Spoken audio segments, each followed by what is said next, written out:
Bueno, buenos días.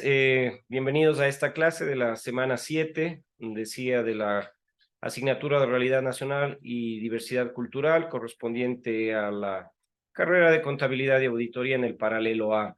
Esta semana 7 es muy importante, pues es la última semana en la cual nosotros vamos a tener la posibilidad de revisar aquello que había sido planificado en el sílabo.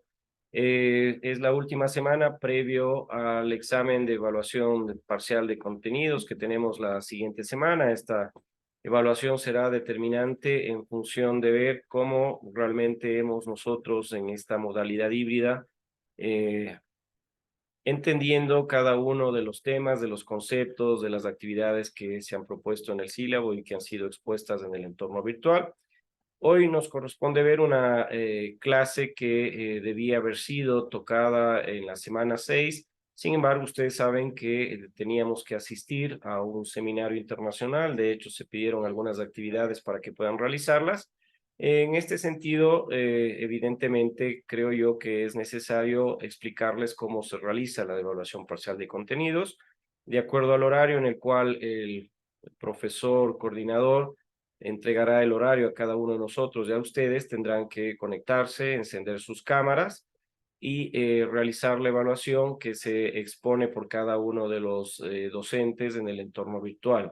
Esta evaluación de parcial de contenidos, como ustedes conocen, tiene un peso específico muy importante dentro de la calificación que corresponde a cada uno de los parciales, siendo dos en este caso, y es necesario que ustedes entonces recuperen todo lo que nosotros en estas semanas hemos ido tocando, que recuperen ustedes todos los temas que hemos ido analizando y en función de eso, por supuesto, les deseo el mejor de los éxitos. La clase de hoy tiene que ver con una revisión histórica de lo que significan los modelos económicos que han existido en la historia de la humanidad y vamos a aterrizar también con los modelos que se han implementado acá en nuestro país. Entonces, dicho esto, vamos a compartir. eh, Me parece importante esta clase porque, claro, dentro de lo que significa, perdón, siempre tenemos este problema. A ver, compartir, muy bien, muy bien. Entonces, la historia de los sistemas económicos es, como habíamos visto nosotros, un proceso histórico, un proceso mediante el cual ustedes y yo, con la semana 5 que habíamos visto conceptos de economía, habíamos visto justamente cómo se plantea desde el análisis de que tenemos necesidades ilimitadas y tenemos recursos limitados, ir solucionando estos problemas, estas dificultades que tiene el ser humano históricamente. Entonces, bajo esas características, la historia de los sistemas económicos tiene que ver con un análisis de 5 modelos o sistemas que se han implementado en la historia de la humanidad. Este es el primitivismo o comunidad primitiva, tenemos el esclavismo, el feudalismo, el marxismo y capitalismo. Este último vamos a dejarle a ustedes para que puedan hasta el próximo día viernes realizar un ensayo en el cual se pueda entender el capitalismo como parte de las actividades autónomas, ¿no? Entonces, en una sociedad, en un determinado grado de desarrollo, hay un tipo de relaciones de producción y en el grado de desarrollo de estas fuerzas productivas surgen y funcionan y crecen acorde a leyes objetivas. Entonces, si es que hablamos de un proceso histórico, se destacan 5 formaciones socioeconómicas fundamentales. Estas se van a diferenciar esencialmente por la forma de propiedad predominante, por las relaciones de producción dominantes, y estas básicamente son expuestas en la clase de hoy, ¿no? Iniciamos con el primer modelo. Cuando hablamos de una comunidad primitiva, estamos hablando de aquel momento en el cual el hombre empieza a organizarse como sociedad. Se habla de primitivismo porque es un modo de producción con la primera forma en la que los hombres se organizaron para satisfacer sus necesidades. Entonces, desde el punto de vista histórico, esta comunidad primitiva corresponde a la primera parte de la prehistoria, es decir, a la edad de piedra. En la edad de los metales ya se da una transición del primitivismo al esclavismo porque aparece una división del trabajo importante, ¿no? Este modelo económico se desarrolló en Europa, se desarrolló en Asia, se desarrolló en África, continentes en los cuales surgen los primeros grupos humanos que conocemos se han organizado socialmente. Esta comunidad primitiva también tuvo unas implicaciones, un desarrollo en América porque penetraron primeros grupos humanos a través de migraciones y estas migraciones se extendieron por todo el continente americano, básicamente por varias teorías que se tienen, pero han ido generándose análisis en los cuales se encuentra también comunidades primitivas acá en América y evidencian que también se implementaron procesos de comunidades primitivas y sobre todo que se fueron implementando estos modelos económicos, ¿no? En lo que concierne a su espacio temporal y la definición como grupos humanos, en esta época existieron Neandertal, Cro-Magnon y Homo sapiens. Se considera, por supuesto, este espacio temporal de la comunidad primitiva a las especies humanas que han existido desde hace 4 millones de años aproximadamente.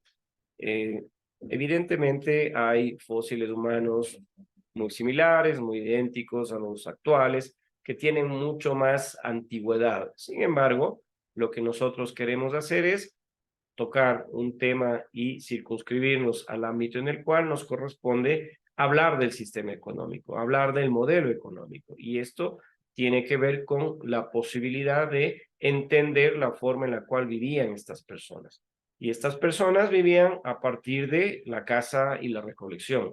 Bandas de individuos, de seres que vivían en estas comunidades primitivas, no más de 30, tenían algún tipo de lazo de parentesco, tenían algún tipo de capacidad de organización y deambulaban, es decir, eran nómadas y buscaban rebaños de rumiantes, cazaban y recolectaban frutos y semillas salvajes. Básicamente esa era la actividad económica que se puede encontrar en estas comunidades primitivas, ¿no?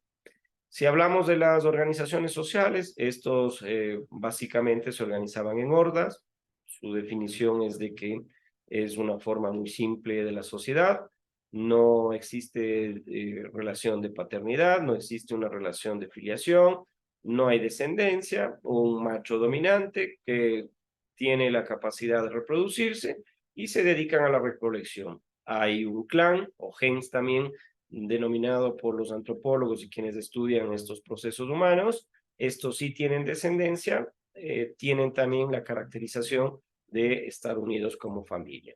Y una tribu es una unión de varios subgrupos, poseen un territorio determinado, poseen homogeneidad cultural, existe un lenguaje definido, tienen una organización política determinada y estas tribus comienzan a unirse, comienzan a aglutinarse y esto es lo que forman los pueblos y vienen a ser los antecedentes culturales de estados y naciones actuales. Entonces, es posible que desde el principio hubiera una cierta especialización por sexo y edad. Entonces, esta primera división social del trabajo por sexo y edad determinaba que, por ejemplo, los hombres se dediquen a cazar, las mujeres y los niños a la recolección.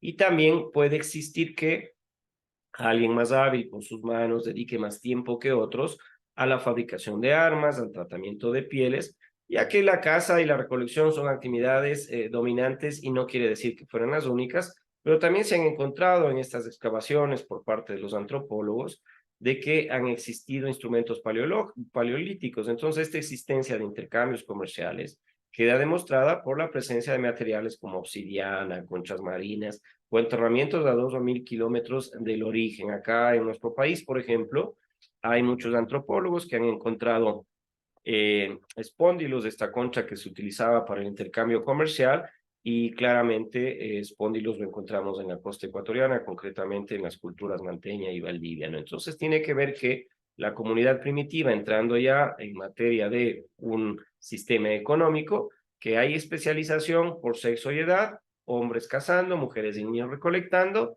hay una especialización en el ámbito en el cual existen intercambios comerciales, entonces vemos que esta comunidad primitiva continúa con un proceso de evolución. Ya no solamente tratan de, en esta división social del trabajo, los hombres cazar y las mujeres, los niños recolectar las frutas, los frutos o lo que puedan encontrar cerca del hábitat en donde se estaban instalando, sino que también ya encontramos intercambios comerciales.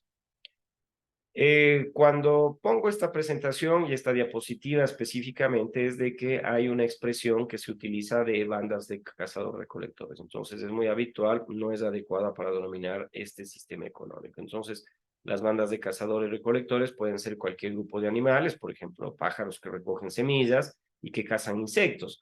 Pero nosotros, los seres humanos, hacemos mucho más que ellos. Es preferible, por tanto, utilizar una expresión de economía paleolítica. Entonces, esto hace alusión explícitamente a la elaboración de instrumentos, un rasgo que diferencia del proceso productivo humano. Nosotros, para cazar estos animales muy grandes, necesitamos, por supuesto, herramientas, instrumentos. Y esta capacidad de invención, esta capacidad de ir generando procesos de instrumentos, es un rasgo del proceso productivo humano diferente al animal, ¿no? Ya cuando caracterizamos a la comunidad primitiva, entonces hablamos de que los hombres se encuentran indefensos ante fuerzas naturales, se alimentan de lo que la naturaleza les proporciona, la estructura económica, por supuesto, es atrasada, vean, solamente hay una división social del trabajo, solamente están enfocados a la producción de alimento que les permite sostener a sus comunidades, a sus hordas, a sus clanes. El hombre, por supuesto, era nómada en un principio porque dependía de la naturaleza, iba siguiendo el curso de los ríos, buscando climas más favorables y lugares que le proporcionen facilidades para la obtención de frutos, de caza, de pesca, es decir, ir buscando alimento y comodidad. El hombre va a satisfacer sus necesidades. Cuando hablo del hombre, evidentemente también de la mujer, pero estamos hablando de estos grupos humanos que vivían en esos momentos en los cuales estamos nosotros evidenciando la comunidad primitiva, directamente va a obtener lo que le satisface de la naturaleza. Entonces, las actividades económicas principales, por supuesto, la recolección de frutos, la caza, la pesca. La producción era de autoconsumo, su organización muy atrasada, ya lo habíamos dicho, y las fuerzas productivas que podemos encontrar como hachas, palos, cuchillos, flechas, son muy primitivas. Esto originaba que las relaciones sociales de producción fueran de cooperación y de ayuda mutua. En la comunidad primitiva no existieron clases sociales porque no había propiedad privada sobre los medios de producción. Miren, esto es importantísimo que ustedes puedan entenderlo. En la comunidad primitiva no existieron clases sociales. Esto se debe que a la propiedad privada. Siempre que existe propiedad privada sobre los medios de producción, empiezan a aparecer y a determinarse clases sociales. Entonces, si es que hablamos de una división social del trabajo, se realizaba de manera comunitaria. Cuando se desarrollan y se mejoran los instrumentos de producción, ahí aparece la primera división social del trabajo.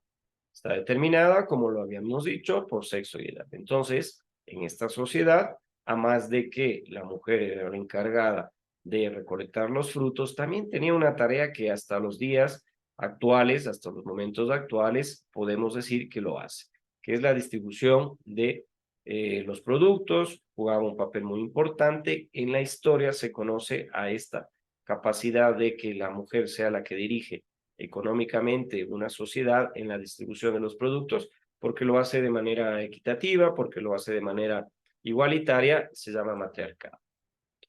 El descubrimiento del fuego contribuyó a un mayor desarrollo del hombre que vivía en aquel momento en la comunidad primitiva.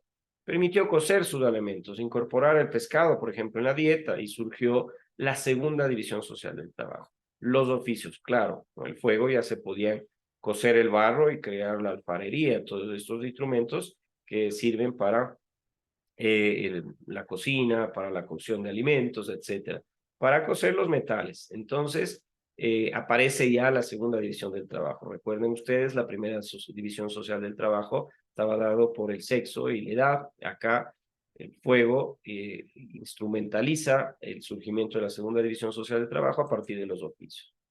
Una vez que concluye la etapa de la comunidad primitiva, aparece una nueva un nuevo modelo, un nuevo sistema económico llamado el esclavismo. Empiezo diciendo que es el más repudiable de todos. El esclavismo se da históricamente en aquella parte de la edad de los metales que corresponde a la prehistoria hasta la caída del Imperio Romano en Occidente en el siglo V después de Cristo de la Edad Antigua. Entonces, hay que circunscribir en un espacio del esclavismo en donde sociedades esclavistas se desarrollaron en el cercano oriente y en la zona del Mediterráneo. Acá podemos explicar civilizaciones, sociedades que se dedicaban al esclavismo como modelo o sistema económico que sustentaba la vida de estas civilizaciones. Tenemos a Egipto en el Valle del Nilo, tenemos a Mesopotamia en el Valle del Tigris, Aramea, montañas de Asiria, Fenicia, Hebrea, Grecia y Roma. Todas estas, tanto en el cercano oriente como muy cercanas a el mar Mediterráneo. ¿Qué ocurrió? Que surgen los primeros grandes imperios. Entonces, hace 5.500 años aparece eh, la primera civilización, la primera sociedad con una autoridad administrativa central que legisla, que imparte justicia, que ejecuta sobre un extenso territorio, agrupando a muchas ciudades. Entonces, las innovaciones en los métodos de transmitir, de acumular información, las causas directas que permiten este cambio, como la escritura, en donde en tablas de arcilla, en tablas de piedra, en papiros, existen textos antiguos y hoy los conocemos como leyes, como contabilidad, lo que ustedes están estudiando, como crónicas, ya aparecen en este momento del esclavismo, ¿no? ¿Y para qué surgen estos procesos de escritura? Porque son imperios comerciales. Entonces, tanto Fenicia como los griegos, como los cartagineses y romanos, tienen flotas que van por el mar Mediterráneo cumpliendo una función de comunicación y también de transporte. Esto produce que se garantice un sistema crediticio, un sistema contractual que garantice el comercio en definitiva. Entonces, todos estos imperios establecen una escritura, establecen una contabilidad, establecen un proceso de intercambiar tanto mercancías entre ellos que permiten el comercio, ¿no? Entonces, este esclavismo, muchos de los que ahora llamamos países menos desarrollados, mantienen formas de vida y organización de imperios. Ustedes piensen en África, lamentablemente, que es de donde surgió el esclavismo, porque habían vías de comunicación, gran parte del territorio que se desarrollaban a partir de conquistas de estos imperios a nuevos territorios. Y estos países menos desarrollados, por supuesto, eran los que nutrían con un factor importante de producción dentro del sistema económico. Y obviamente esto significaba de que la producción que generalmente se realizaba estaba orientada a un excedente económico. Volvamos al primer modelo, al modelo económico primitivo, y ahí no existía excedente. Todo lo que producía la comunidad, todo lo que recolectaba la comunidad, todo lo que podía cazar la comunidad era para beneficio de todos los miembros de esa comunidad. En cambio, acá la producción se orienta al excedente. ¿Y por qué al excedente? Porque lo que se pretende es trasladar este excedente de la producción al comercio y acumular capital y otros factores de producción. Entonces aparece y se desarrolla la propiedad privada sobre los medios de producción. Entonces las dos clases sociales que no existían en el modelo primitivo, acá son las que lo sustentan. Acá son las dos antagónicas. Por un lado están los esclavistas, que son los dueños de la producción, sobre todo la tierra. El que tiene la tierra tiene la capacidad de producir y quienes nada tienen, es decir, los esclavos, son considerados medios de producción y por lo tanto también pertenecen al esclavista. No puede existir un modelo, un sistema más repudiable que este, como un medio de producción es conocido o se lo acepta que sea a través de este proceso de esclavitud. Si no tiene nada, era un esclavo. Nace y se desarrolla entonces la explotación del hombre por el hombre en forma individualizada. Los esclavistas explotan a los esclavos únicamente por ser dueños de los medios de producción. El trabajo de estos esclavos representa la base de la producción y las principales actividades económicas, por supuesto, son la agricultura. Si usted tiene un factor de producción importante como es la tierra, evidentemente va a necesitar a alguien que la trabaje. Y mejor todavía si es gratuitamente. La ganadería, el comercio y los oficios. Entonces, como ustedes recordarán, en el sistema o modelo económico primitivo aparece el fuego, se descubre el fuego y los oficios. El alfarero, el quien realiza artefactos a partir de la cocción del barro, los herreros, por supuesto, a partir de la cocción de metales, hilanderos y vidrieros. Esta producción de excedentes, como lo habíamos manifestado en la diapositiva anterior, permite el desarrollo del comercio y el surgimiento de los mercaderes. Esta es la tercera división del trabajo. Si la primera se lo hace en sexo-edad, el fuego se lo hace a partir de un factor de producción como el fuego permitió la de los oficios. Acá los mercaderes son la tercera división del trabajo en un proceso histórico. Igualmente, la moneda metálica se instrumentaliza, es decir, se inventa y se utiliza ampliamente en las transacciones comerciales porque el dinero se convierte en equivalente general de las demás mercancías. Los esclavos se obtenían fundamentalmente como botín de guerra o en algunos casos por deudas. En Grecia estaba legislado de que si alguien debía algo, podía hacerlo a partir del pago, imagínense, de esclavos, ¿no? Terrible. Una vez que superamos esta etapa muy compleja del sistema económico esclavista, pasamos al feudalismo. Es un sistema económico que tiene su correspondiente organización social, su propia estructura jurídica política, es un sistema complejo que abarca el funcionamiento de la economía, que abarca la organización de la sociedad, que abarca el poder político y la organización jurídico e institucional. Entonces acá miren ustedes, ya en este tercer sistema, el modelo económico, es un modelo que ya toca todas las estructuras de la sociedad, de las sociedades que en aquel momento se estaban estableciendo. Pues este sistema feudal se configura y aparece en el siglo VIII y alcanza hasta aproximadamente el siglo XVII, en donde ya nosotros lo conocemos como un feudalismo tardío, pero aparece el proceso industrial, otro modelo, el capitalismo, el liberalismo, pero tiene aproximadamente un espacio temporal de vida, de utilización, de implementación de 10 siglos. Este modelo feudal es un sistema económico que se alude como su principal característica y que le define al régimen de propiedad territorial, es decir, cómo el factor de producción principal, que es la tierra, se circunscribe a también el aparecimiento de organizaciones gremiales de artesanos. Entonces, aquí la relación entre la familia y el resto de los ciudadanos, las pequeñas comunidades agrícolas y ganaderas, que están aisladas, que están incomunicadas, no parece ser muy diferente a los grupos neolíticos de otras partes del mundo u otros momentos de la historia. ¿Por qué? Porque son pequeñas comunidades agrícolas. Entonces está el señor feudal, dueño de toda la tierra, y lo que hace es entregar al siervo, en este caso a quien va a trabajar esa tierra como factor de producción, claro, no tanto como el esclavismo, pero en cierta medida, si no tiene un factor de producción como es la tierra, lamentablemente lo que tiene que hacer es servir a su señor feudal, a su amo, para entregarle lo que se está produciendo a cambio de un pequeño parcela de tierra, ¿no? Y lo importante de este sistema o modelo económico del feudalismo es que aparecen los gremios artesanales. Entonces, estos pertenecen a una fase de recuperación a partir del siglo X, ¿no? Como lo había manifestado, la base de la economía es el feudo. Es una economía cerrada en la cual se produce todo lo necesario para satisfacer las necesidades de sus habitantes. Una economía rural, una economía natural dedicada a la agricultura. Se implementaron diversas técnicas, se implementaron diversos cultivos, diversos métodos de labranza relacionados fundamentalmente con la producción de vinos, aceites y frutas, ¿no? Hay dos clases sociales fundamentalmente. Recuerden ustedes, las clases sociales en el sistema primitivo no existían.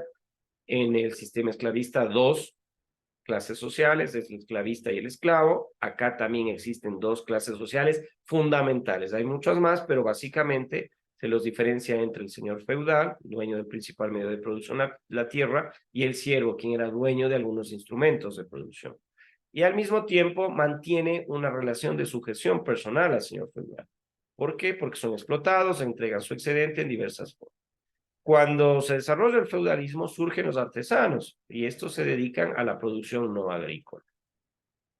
Esta producción de los artesanos no agrícolas se especializan y hacen su actividad económica fuera de los feudos. Recuerden ustedes, el feudo es ese espacio territorial en el cual el señor feudal entrega al siervo para que trabaje tareas agrícolas. Pero los artesanos empiezan a aglutinar en un espacio físico que se denomina burgos, y el burgo es el antecedente a una ciudad. ¿no? Es, digámoslo, el inicio de la fundación de la ciudad. Acá en estos burgos existen talleres artesanales, se organiza la producción en este tipo y evidentemente se aglutinan en gremios, en asociaciones de artesanos, en guildas, que son asociaciones de comerciantes, para defender sus intereses. Todo está en función de el desarrollo de la producción, el desarrollo del comercio y en la defensa de los intereses. Siempre la gente se aglutina, se organiza cuando hay intereses comunes. El marxismo. Me he saltado el capitalismo y me voy al marxismo o comunismo, si ustedes lo quieren, o si quieren un socialismo. Lo importante es que se entienda de que el marxismo, comunismo, es una corriente filosófica. Y toca este nombre o toma este nombre porque fue Karl Marx con Federico Engels, el primer nombre de ellos, es el que se hace énfasis en un sistema económico, ¿no? ¿Qué es lo que ocurre en el marxismo? Hace referencia sobre las necesidades materiales que tenemos los seres humanos y la forma en la que nos hemos organizado a lo largo de la historia para satisfacer. Marx aseguraba que el hombre, al tener que trabajar para obtener aquello que satisface sus necesidades materiales, por ejemplo, un alimento, un vestido, una casa, se tiene que organizar en conjunto a través de la historia de manera espontánea para obtenerlo, dando lugar así a lo que se conoce como modos de producción. Por eso a esta concepción materialista de la historia se les llama materialismo histórico o materialismo dialéctico. Es lo que nosotros en esta mañana estamos haciendo en esta clase. ¿Qué es lo que estamos diciendo? Hemos dicho que economía en la clase de la semana 5 se organiza a través de un proceso de administración de los recursos que son limitados para satisfacer necesidades ilimitadas. ¿Cómo lo hace? Hemos visto hoy un modelo primitivo, un modelo esclavista, un modelo feudalista, el capitalismo y el marxismo. ¿Qué hace el marxismo? El marxismo agarra y dice, a ver, los seres humanos tienen necesidades. Y estas necesidades materiales, alimentos, vestido, casa, un auto, un computador, lo que fuese, es posible obtenerlos a través de la organización. ¿Y cómo se organiza el ser humano? A través de la historia, lo ha hecho a través de los sistemas que nosotros hemos estado viendo. Y esta forma de obtener estas necesidades materiales se conoce como modo de producción. A esta concepción materialista lo llaman materialismo histórico. Entonces ustedes, el día de mañana, como contadores auditores que son, les preguntan a un hermano o les preguntan a alguien qué opina del marxismo. No, el marxismo es una corriente filosófica, una corriente económica que hizo que Marx y Engels estudiaron los sistemas y modelos económicos y concluyeron que el hombre, para satisfacer las necesidades materiales que tiene, históricamente, sus alimentos, su vestido, su casa, lo que fuese, se organizó. Y se organizó de manera espontánea para obtenerlo. Se organizó para que podamos optimizar mejor el recurso limitado, dando lugar así a un modo de producción. A ese estudio, a esa concepción materialista de la historia, se lo conoce como materialismo histórico, que es fuente de, por supuesto, el estudio de Marx y Engels. Entonces, acá con este grafiquito queda un poco más claro cuando decimos Marx y Engels, plantearon una corriente filosófica, una corriente económica que determina que los hombres tenemos que satisfacer nuestras necesidades materiales, indudablemente. Y para poder satisfacer nuestras necesidades materiales tenemos que trabajar, y tenemos que trabajar en sociedad. ¿Y cómo lo tenemos que hacer? De dos maneras. Como modos de producción hay dos partes sustanciales que lo juntan, que lo están en este momento conformando, que es una organización de la sociedad para trabajar y producir todo aquello que satisface las necesidades humanas y cómo hay características específicas que diferencian a una sociedad de un momento específico de la historia. Por ejemplo, la cultura, por ejemplo, las leyes, por ejemplo, el arte. Entonces, los modos de producción están conformados por esto. ¿Cómo se organizan para trabajar y producir todo aquello que necesitamos? ¿Y qué características específicas diferencian a la sociedad en un momento determinado? Cultura, leyes y arte. Entonces, si tomamos uno de ellos, por ejemplo, hoy, el capitalismo, por supuesto, está en su mayor momento, en su auge. ¿Y qué característica especial y específica diferencia a la sociedad ahora con la del esclavismo? Que hoy usted no puede comprar y vender personas, por ejemplo. Que si yo tengo una deuda con alguien, no puedo decir, toma, aquí está mi esclavo y va como parte de pago, no. Entonces, eso hizo el comunismo, eso hizo el marxismo.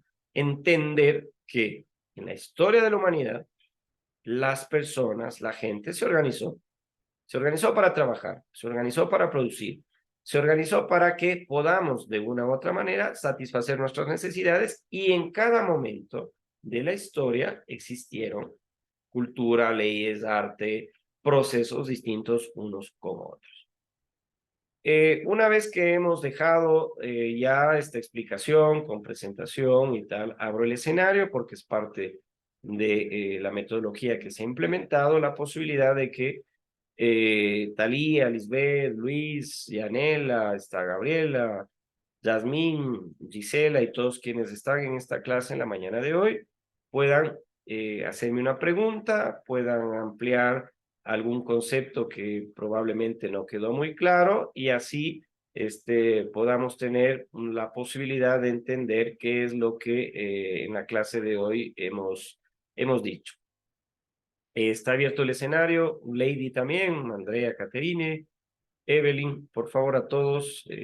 Solamente Luis y Alexander me parece que están de los varones, así que abro el escenario para que si es que hay alguna consulta, alguna pregunta, lo puedan hacer. De lo contrario, esta clase quedará grabada. Ya subiré en este momento los materiales, subiré la actividad autónoma que tienen que realizar y a la espera de, el horario del examen, estaremos viéndonos la próxima clase el día viernes. Por favor, si alguien tiene alguna pregunta, alguna consulta, con mucho gusto. Está abierta la posibilidad que ustedes puedan individualmente encender el micrófono o la cámara también, si es que ustedes estiman pertinente. ¿Alguna pregunta? ¿Nadie? Bueno, muchas gracias. Buenos días. Esta ha sido la clase que ha sido prevista para el día de hoy. Estará subida en la parte correspondiente del entorno virtual y todas las actividades y recursos también estarán ahí. Muchas gracias. Buenos días y ha sido un gusto estar con ustedes.